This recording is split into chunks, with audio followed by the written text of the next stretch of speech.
नमस्कार दोस्तों, ज्ञान सागर में आपका स्वागत है। तो चलिए बात करते हैं कॉन्स्टिट्यूशन के ऊपर कि कॉन्स्टिट्यूशन को बनने में कितना समय लगा, कौन कौन से मेंबर्स इन्वॉल्व थे और कॉन्स्टिट्यूशन को कौन कौन से कंट्रीज से रैंसैक्ट किया गया है। रैंसैक्ट मतलब कौन कौन से कंट्री से लिया गया है। ठीक है, देखिए कॉन्स्टिट्यूशन को बनने में टोटल 2 साल 11 महीने और 18 दिन लगे थे। कितने? 2 साल 11 महीने और 18 दिन, 18 डेज, मंथ, ईयर। 2 साल 11 महीने 18 दिन टोटल कॉन्स्टिट्यूशन को बनने में लगे थे। और डॉक्टर बाबा साहब अम्बेडकर ये अपने आर्किटेक्ट माने जाते हैं क्योंकि ये ड्राफ्टिंग कमेटी के चेयरमैन थे। ठीक है, और वो उस समय minister of law and justice भी थे। ठीक है, minister of law and justice. Longest written constitution till now, दुनिया का सबसे लंबा कॉन्स्टिट्यूशन अपने भारत का ही है। ठीक है, 22 पार्ट्स में है, 12 शेड्यूल्स है। ठीक है, provide 6 fundamental rights, citizen has a preamble capturing its spirit. Preamble जिनको as identity card of constitution बोला जाता है, as identity card of constitution. अब देखिए इसमें मेंबर कौन कौन से इन्वॉल्व थे। ठीक है, इसमें ये मेंबर देखते हैं कि कौन कौन से मेंबर्स इन्वॉल्व थे। डॉक्टर बीपी साहब Ambedkar, doctor B R Ambedkar. ठीक है, ये अपने चेयरमैन थे। Alladi Krishnaswami Ayyar, DP Khaitan. देखिए डीपी कैथन का ये होने मतलब इनका डेथ होने की वजह से इनको टीटी कृष्णमाचारी इनको ओवरटेक करते हैं। टीटी कृष्णमाचारी, ठीक है, टीटी कृष्णमाचारी जो कि मेंबर है अपने। ठीक है, के एम मुंशी, एन माधवराव। ठीक है, एन माधवराव अपने बी एल मित्तर को ओवरटेक करते हैं। बी एल मित्तर को ओवरटेक करते हैं एन माधवराव। के मुंशी जी है, एन गोपाला स्वामी अयंगर है। ठीक है, सैयद मोहम्मद सादतुल्लाह ये मुस्लिम लीग के मेंबर थे। ठीक है, ये अपने मेंबर्स आते जिन्होंने कॉन्स्टिट्यूशन को बनाने में मदद किया। ठीक है, ये टोटल मेंबर्स है। ठीक है, सो हमें डॉक्टर बाबा साहब अम्बेडकर के अलावा इनका नाम भी याद रखना चाहिए। ठीक है, क्योंकि इनका भी इक्वली कंट्रीब्यूशन है कॉन्स्टिट्यूशन बनाने में। ठीक है, तो चलिए आज बात करते हैं कि कॉन्स्टिट्यूशन को कौन कौन से नेशन से लिया गया है, रैंसैक्ट किया गया। रैंसैक्ट मतलब होता है किसी कंट्रीज का जो होता है उसका ये लेना। ठीक है, मतलब उनके ये रिलेटिव अपना कॉन्स्टिट्यूशन बनाना। ठीक है, ये होता है। तो देखिए स्टार्ट करते हैं गवर्नमेंट ऑफ इंडिया एक्ट 1935। तो गवर्नमेंट ऑफ इंडिया एक्ट 1935 आया था जो कि अपना जो होता है ना 1935 एज अ गुड गवर्नेंस। ठीक है, ब्रिटिशर्स ने पहले गवर्नमेंट ऑफ इंडिया एक्ट 1990 बनाया।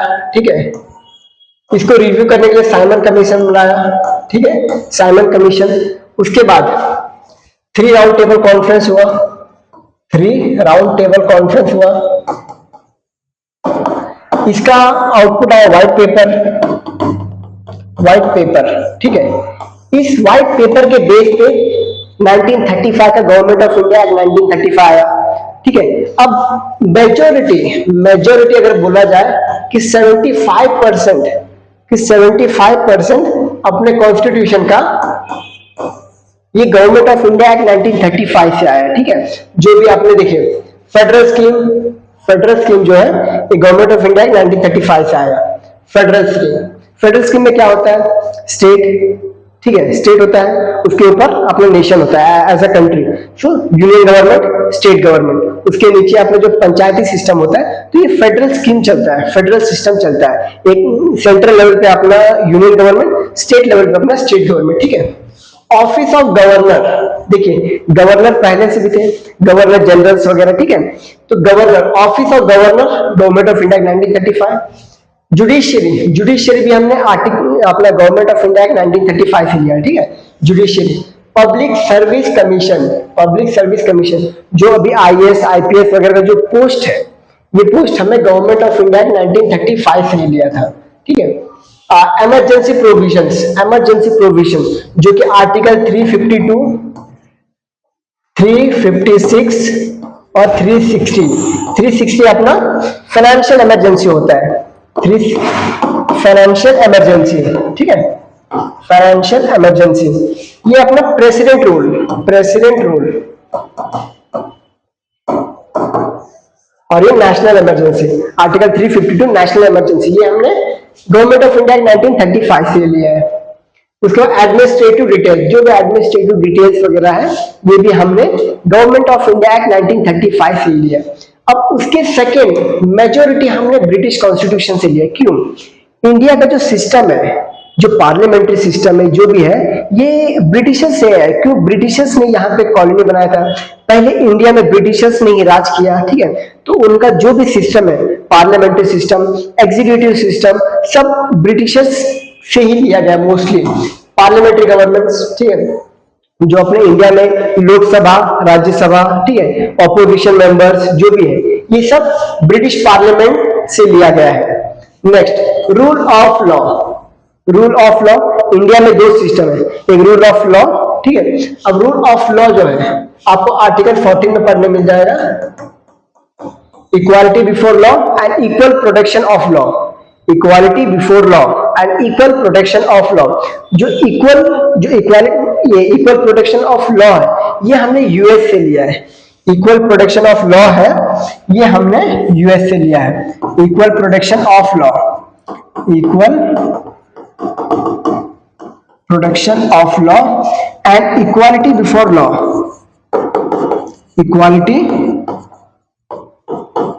Before law. अब ये देखिए क्या कहता है, equal protection of law, equal protection of law, ये देखिए आपको आर्टिकल 14 में पढ़ने मिल जाएगा, ठीक है। आर्टिकल 14 में इक्वल प्रोटेक्शन ऑफ लॉ मतलब आप जैसे आपका सिस्टम है, ठीक है, जैसे फॉर एग्जांपल आप एक डिसएडवांटेज ग्रुप को बिलोंग करते हो और एक बंदा जो है वो एक एडवांटेज ग्रुप को बिलोंग करता है, तो इन दोनों का जो सिस्टम है, ठीक है, जगह, कंडीशन, ये सब देखने के बाद राइट्स मिलता है, ठीक है। अब इक्वालिटी बिफोर लॉ में, equality before, all are equal before law, whether you are a beggar, whether you are a king, you both are equal before law. Okay, so अगर किसी को रिजर्वेशन भी देना है तो एक किंग को भी मिलेगा, ठीक है, और एक बेगर को भी मिलेगा। तो यहाँ पे देखिए इक्वालिटी बिफोर लॉ में क्या है, एक किंग को रिजर्वेशन की क्या जरूरत है, या फिर प्रेसिडेंट को हाई रिजर्वेशन क्या जरूरत है। यहाँ पे इक्वल प्रोटेक्शन ऑफ लॉ में यहाँ पे रिजर्वेशन दिया जाएगा डिसएडवांटेज ग्रुप को, ठीक है, क्योंकि एडवांटेज ग्रुप को ये अपना रिजर्वेशन की जरूरत नहीं है, ठीक है।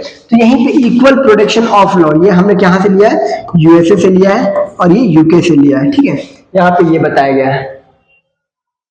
Next, legislative procedure. Legislative procedure जो भी अपने जो अभी इंडिया में लेजिस्लेटिव प्रोसीजर है, लोकसभा, अपना Rajya Sabha, passing of the bills, जो बिल्स के पासिंग होते हैं उसके क्या क्या टेन्योर्स होते हैं, बिल्स जो बिल पासिंग में कौन कौन से मीटिंग्स होते हैं, ये सब हमने ब्रिटिश कॉन्स्टिट्यूशन से लिया है, ठीक है। सिंगल सिटीजनशिप, इंडिया का सिंगल सिटीजनशिप है, मतलब अगर कोई बंदा इंडिया का सिटीजन है तो कहीं और का सिटीजन नहीं हो सकता, ठीक है।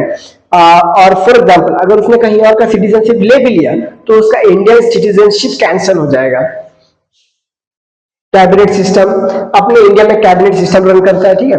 कैबिनेट में कितने मेंबर रहते हैं, 15% ऑफ काउंसिल ऑफ मिनिस्टर। हालांकि ये डिटरमाइन नहीं है, हालांकि ये डिटरमाइन नहीं है, but cabinet system is the most powerful cabinet, ठीक है, मोस्ट पावरफुल सिस्टम, जहां पे मोस्ट एलाइट जो अपने एग्जीक्यूटिव मेंबर्स हैं, for example prime minister, defence minister, external affair minister, economic minister, ठीक है, ये सब अपने कैबिनेट में रहते हैं। तो ये भी ब्रिटिश कॉन्स्टिट्यूशन से ही लिया गया है।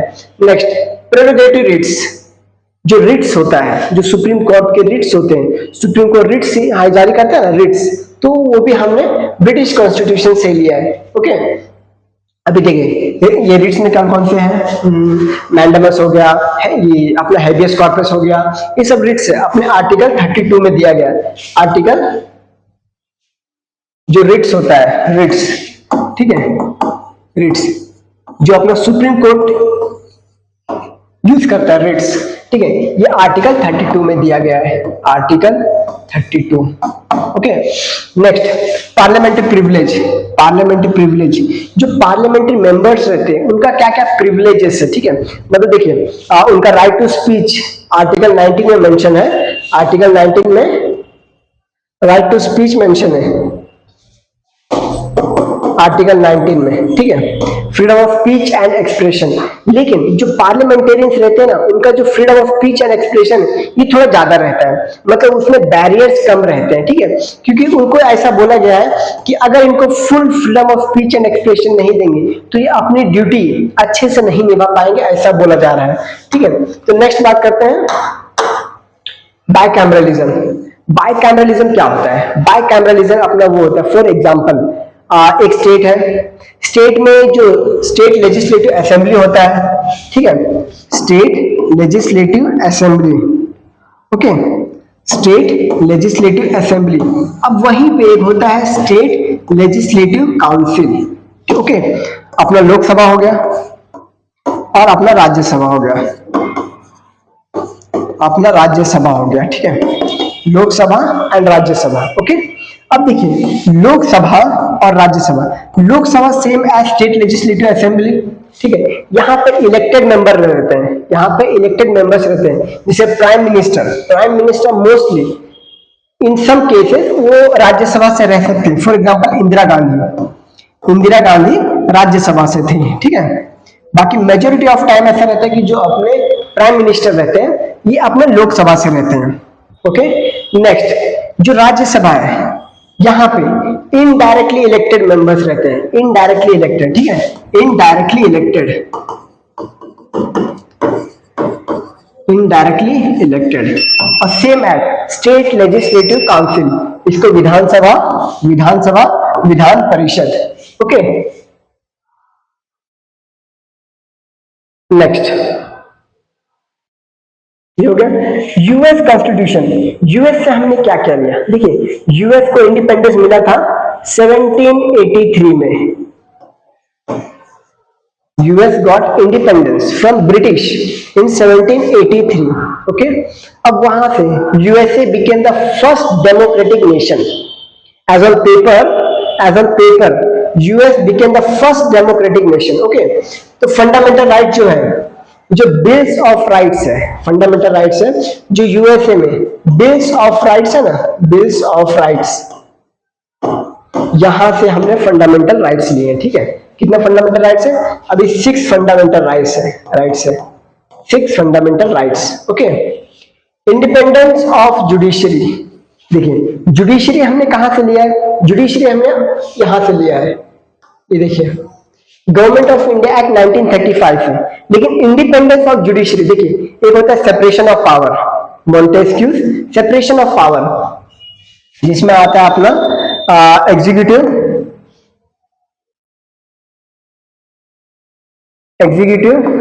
लेजिस्लेटिव एंड जुडिशरी, ठीक है। यह है अपना separation of power, separation of power, okay. तो यहाँ पे एग्जीक्यूटिव, लेजिस्लेटिव, जुडिशरी, तो यहाँ पे जुडिशरी के इंडिपेंडेंस की बात करें कि both this all 3 are independence to make decision, अपने अपने काम में इंडिपेंडेंस है, यह है सेपरेशन ऑफ पावर, ठीक है। कभी कभी जुडिशियल ओवररीच वगैरह होता है, ठीक है, लेकिन यहाँ पे हम इंडिपेंडेंस ऑफ जुडिशरी बात कर रहे हैं, इंडिपेंडेंस ऑफ जुडिशरी, ठीक है। जुडिशियल रिव्यू, जुडिशरी देखिए यूएसए में जुडिशरी सबसे पावरफुल है। जुडिशरी जो है, जो यूएस का ये सुप्रीम कोर्ट है, यूएसए का सुप्रीम कोर्ट है, ये सबसे पावरफुल है। इसका जो जुडिशियल रिव्यू का जो है, जुडिशियल रिव्यू इसमें वाइडर रहते हैं, ज्यादा वाइडर है judicial review, okay. Impeachment of the president, impeachment of president भी हमने यूएस कॉन्स्टिट्यूशन से ही लिया, इम्पीचमेंट ऑफ प्रेसिडेंट, ओके।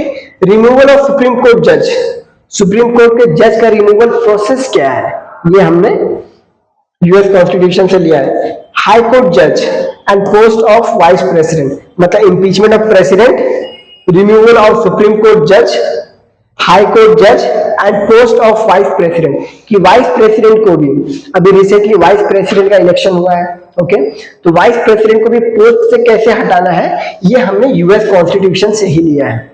अब इरिश कॉन्स्टिट्यूशन से क्या लिया है? इरिश कॉन्स्टिट्यूशन से, ठीक है, इरिश कॉन्स्टिट्यूशन से क्या लिया है? Directive principle of state policies, ठीक है, कहां से? आर्टिकल 30 6 to 51, आर्टिकल 36 टू 51, ये directive principle of state policies है। देखिए फंडामेंटल राइट्स और directive principle of state policies में डिफरेंट है। फंडामेंटल राइट्स जो है ये स्टेट के ऊपर एक तरह से बैरियर है कि आप किसी भी फंडामेंटल राइट्स, जो भी किसी पर्सन का फंडामेंटल राइट्स को आप ये नहीं कर सकते, मतलब उसको आप चैलेंज नहीं कर सकते, फंडामेंटल राइट्स को चैलेंज नहीं कर सकते। वहीं directive principle state policy state को गाइड करता है कि आप इन जो थीम्स है, टॉपिक्स है, इनके ऊपर लॉ ला सकते हैं, ठीक है, एडवांसमेंट ला सकते हैं अपने society development. For example uniform civil code article 44 में मेंशन है, ठीक है। तो ये सब directive principle of state policy Irish constitution से लिया है। Okay, next nomination of members of Rajya Sabha. Nomination of member of Rajya Sabha, Rajya Sabha में 12 मेंबर्स का नॉमिनेशन होता है, राज्यसभा में 12 मेंबर्स का नॉमिनेशन होता है। ओके, 12 मेंबर्स का नॉमिनेशन होता है। बाकी देखिए राज्यसभा टोटल सीट कितना है, टोटल 250 के आसपास इनका सीट है, ठीक है।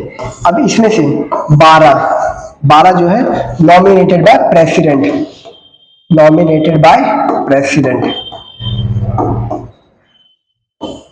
Based on art, literature, culture, ठीक है, इन सब साइंस, ये साइंटिफिक डेवलपमेंट, इनके ऊपर इनका नॉमिनेशन होता है राज्यसभा।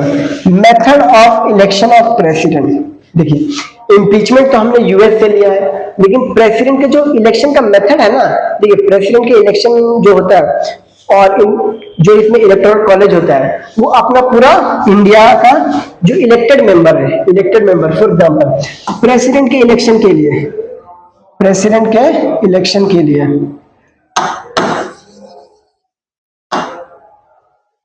प्रेसिडेंट इनके इलेक्शन के लिए लोकसभा के मेंबर, राज्यसभा के मेंबर और स्टेट लेजिस्लेटिव असेंबली, इन सब के इलेक्टेड मेंबर, नॉमिनेटेड मेंबर एक भी नहीं, इन सब के इलेक्टेड मेंबर। तो यहां पे दिया है method of election of president. Okay, तो let's come to the next one. अभी हमने कनाडा से क्या क्या लिया, हमारे कॉन्स्टिट्यूशन में कनाडा के कौन कौन से आर्टिकल्स ये सब मेंशन है। तो federation with a strong centre, federation with a strong centre, यहां पे देखिए यहां जो अपना जो कॉन्स्टिट्यूशन है ये क्वासी फेडरल है, क्वासी फेडरल मतलब ये स्ट्रॉन्ग फेडरल नहीं है। ये जो अपना कॉन्स्टिट्यूशन है ये स्ट्रॉन्ग फेडरल नहीं है। जो अपना कॉन्स्टिट्यूशन है ये अपना यूएसए का जो कॉन्स्टिट्यूशन है ये स्ट्रिक्ट फेडरलिज्म को फॉलो करता है, स्ट्रिक्ट फेडरलिज्म। इसका मतलब क्या है, जो यूनियन है, यूनियन और स्टेट, इन दोनों का पावर अलग अलग है, ठीक है। इन दोनों का पावर एक्सक्लूसिव रहता है, एक्सक्लूसिव मतलब जो स्टेट जिसमें पावर बना सकता है, जिससे बिल्स बना सकता है, जिसमें लॉ ला सकता है, उसमें यूनियन नहीं ला सकता। ओके, अब यहाँ का दोनों का अलग अलग तरह से इलेक्शन सिस्टम होता है, अलग टैक्सेशन पॉलिसी ला सकते हैं, लाइक स्टेट अपना अलग टैक्सेशन पॉलिसीज ला सकते हैं। अब वहीं पे अपना जो इंडिया है, India is a quasi federal, India is a quasi federal. अब इसका मतलब क्या, क्वासी फेडरल, देखिए समय आने पर इंडिया कंप्लीट यूनियन की तरफ भी बढ़ सकता है, कंप्लीट यूनियन की तरफ भी बढ़ सकता है। फॉर एग्जांपल अपना इमरजेंसी के time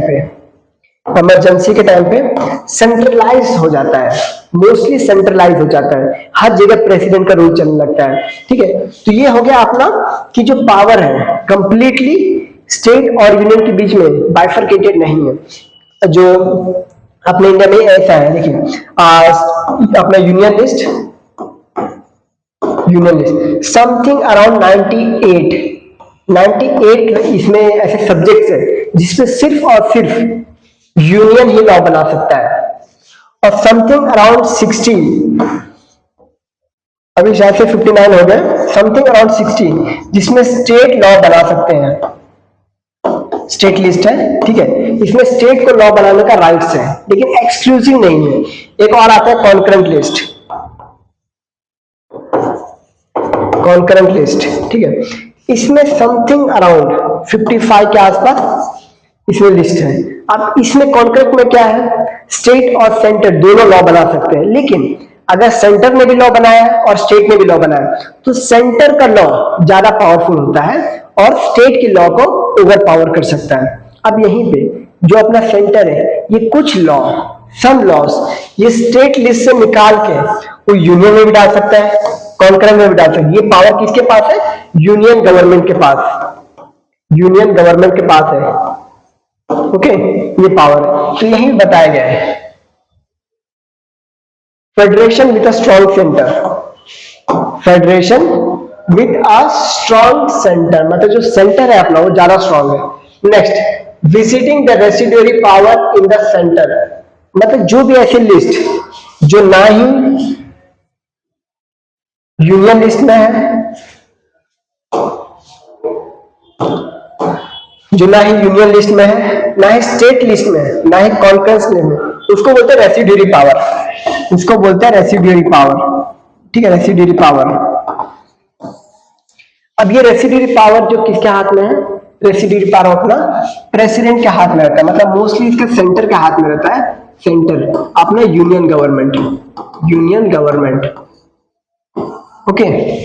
appointment of state governors, appointment of state governor, मतलब कनाडा से हमने मेजोरिटी ये चीज लिया कि हमारा सेंटर पावरफुल रहना चाहिए। मेजोरिटी आप देखो कि जहां पे सेंटर पावरफुल है और स्टेट कमजोर है, ये हमने कनाडा से ही लिया है। कनाडा का भी आप जो सिस्टम देखोगे, जो भी जस्टिन ट्रूडो इसके प्राइम मिनिस्टर हैं, तो कनाडा की मेजोरिटी और सिस्टम ऐसे ही है, सेंटर ज्यादा पावरफुल है स्टेट से, ओके।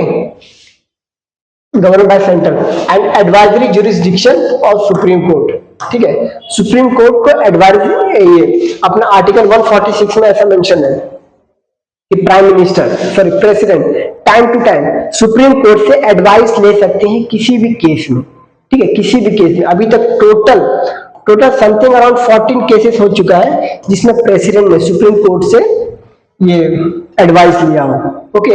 नेक्स्ट, ऑस्ट्रेलिया से हमने क्या क्या लिया है, ऑस्ट्रेलियन कॉन्स्टिट्यूशन से हमने क्या क्या लिया, कॉन्करेंट लिस्ट, ठीक है, कॉन्करेंट लिस्ट, ये जस्ट मैंने बताया, concurrent list union government, state government और कॉन्करेंट बनाता है, कॉन्करेंट दोनों, स्टेट और यूनियन दोनों, ठीक है। ये अपना यूनियन गवर्नमेंट बनाता है, ये स्टेट गवर्नमेंट, ये स्टेट और यूनियन दोनों, लेकिन यहाँ पे जो कॉन्करेंट लिस्ट है, यहाँ पे स्टेट से ज्यादा पावरफुल कौन है, अपना यूनियन पावरफुल है, ठीक है। तो कॉन्करेंट लिस्ट कहां से लिया है, ऑस्ट्रेलिया से लिया है। Next, freedom of trade, freedom of trade कहां से लिया है, ऑस्ट्रेलिया से लिया है, okay. Commerce intercourse and joint sitting of two house, joint sitting of two house, देखिए joint sitting of two house जो है ये अपना आर्टिकल 108 में मेंशन है, joint sitting of parliament. For example, एक कोई ऑर्डिनरी बिल आया जिसको लोकसभा ने पास किया, लेकिन राज्यसभा ने उसको ये उस पर डिसीजन देने से मना कर दिया कि नहीं ये इसको बिल रहने तो हम भी डिसीजन नहीं लेंगे, तो लोकसभा उसके ऊपर जॉइंट सिटिंग बिठा सकता है, लोकसभा उसके ऊपर जॉइंट सिटिंग बिठा सकता है, ठीक है। जॉइंट सिटिंग बैठ गया तो लोकसभा जीत जाता है, मतलब वो फिर बिल बन जाता है, क्योंकि वहां पे भी ये मेजोरिटी वोट होता है, ठीक है। तो मेजोरिटी में लोकसभा के मेंबर्स ज्यादा है, तो जॉइंट सिटिंग हुआ तो लोकसभा से जो बिल होता है वो ये जीत जाता है मोस्टली, ठीक है। वीमर कॉन्स्टिट्यूशन जर्मनी, जर्मनी से हमने क्या क्या लिया है, जर्मनी से हमने लिया है suspension of fundamental rights during emergency. अब देखिए इमरजेंसी के टाइम पे सिर्फ आर्टिकल जो 21 है, आर्टिकल 21 ये सस्पेंड नहीं होता, right to life, okay, right to life and article 20 ये सस्पेंड नहीं होता। और जो अपना आर्टिकल 19 है ये एक्सटर्नल केसेस में सस्पेंड नहीं होता, इंटरनल केसेस में अगर इंटरनल ये इमरजेंसी है तो सस्पेंड हो जाएगा, लेकिन एक्सटर्नल केसेस में सस्पेंड नहीं होता। बस वही लिखा है, suspension of fundamental rights during emergency. कहां से लिया हमने, जर्मनी से लिया है। नेक्स्ट, सोवियत कॉन्स्टिट्यूशन से हमने क्या लिया है, सोवियत कॉन्स्टिट्यूशन जो यूएसएसआर था, लेकिन 1991 में ये डिसइंटीग्रेट होके रशिया बन जाता है, ये रशिया बन जाता है। पहले यूएसएसआर था, 1991 से पहले ये यूएसएसआर था, ठीक है। इसको सोवियत यूनियन बोलते हैं, सोवियत यूनियन। इसके बाद में इससे 15 देश अलग हो जाते हैं, 15 देश इससे अलग हो जाते हैं और फिर रशिया अकेले बचता है, ठीक है। इससे हमने फंडामेंटल ड्यूटीज लिया है। फंडामेंटल ड्यूटीज कहां पे मेंशन है? Article 51 clause A, 51 clause A से इसमें टोटल 11 फंडामेंटल ड्यूटीज है। टोटल इसमें 11 फंडामेंटल ड्यूटीज है, ठीक है। Fundamental and ideal of justice, social, economic and political in the preamble. अगर आप प्रीएम्बल देखोगे, प्रीएम्बल देखो क्या क्या, social, economic and political, social, economic and political, social, economic and political जो जस्टिस है ये हमने कहां से लिया? रशिया से लिया है, ओके। ये हमने कहां से लिया? रशिया से लिया है। अभी फ्रेंच से हमने क्या लिया है? ठीक है, फ्रेंच, जो फ्रेंच रिवॉल्यूशन होता है ये 1789 में होता है, फ्रेंच रिवॉल्यूशन। वहीं से लिबर्टी, इक्वालिटी एंड फ्रेटर्निटी का बर्थ होता है। तो Republic and ideals of liberty, equality and fraternity, ये भी हमारे प्रीएम्बल में मेंशन है। Fraternity, equality, liberty, equality and fraternity, ये हमने फ्रांस से लिया है, ओके। ये कहां से लिया हमने? फ्रांस से लिया है। अभी साउथ अफ्रीका से क्या लिया है?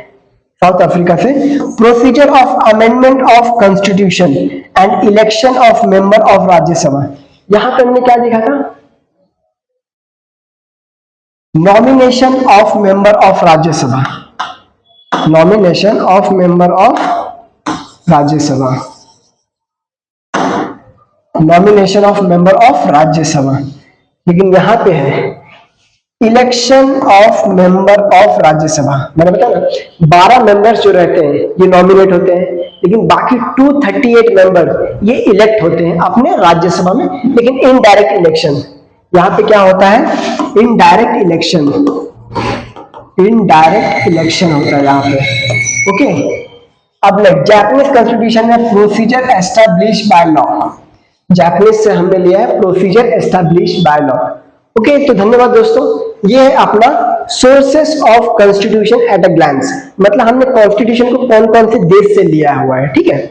हमारे कॉन्स्टिट्यूशन में कौन कौन से देश के जो भी उनके आइडियोलॉजीज हैं, जो भी उनके आइडियल्स हैं, ये हमने उन देशों से लिया है। ये हमारे कॉन्स्टिट्यूशन का source of constitution at glance, okay. धन्यवाद।